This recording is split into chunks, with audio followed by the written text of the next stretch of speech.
আসসালামু আলাইকুম ওয়া রাহমাতুল্লাহ। জাহান্নামের আগুন থেকে বাঁচার জন্য সহজ পথ খুঁজছেন?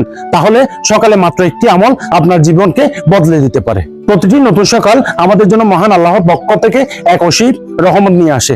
এই বরকতময় মুহূর্তে আসুন আমরা এমন একটি হাদিস স্মরণ করি যা আমাদের জাহান্নামের কঠিন আযাব থেকে রক্ষা করবে। আমাদের প্রিয় নবী হযরত মুহাম্মদ সাল্লাল্লাহু আলাইহি ওয়াসাল্লাম এমন একটি সহজ আমলের কথা শিখিয়ে গেছেন যা আপনার জীবনে জান্নাতের পথ খুলে দিবে এবং জাহান্নামের আগুনকে আপনার জন্য হারাম করে দিবে।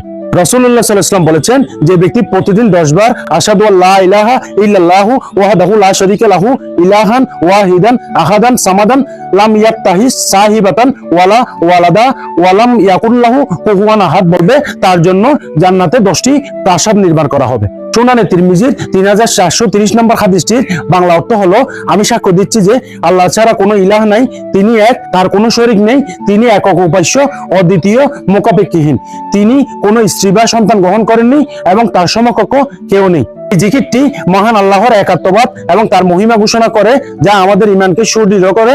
মহান আল্লাহর বরকতে আপনার আজকের দিনটি কল্যাণময় হোক, আপনি জান্নাতের পথে অবিচল থাকুন, এটাই কামনা করছি। ফি আমানিল্লাহ।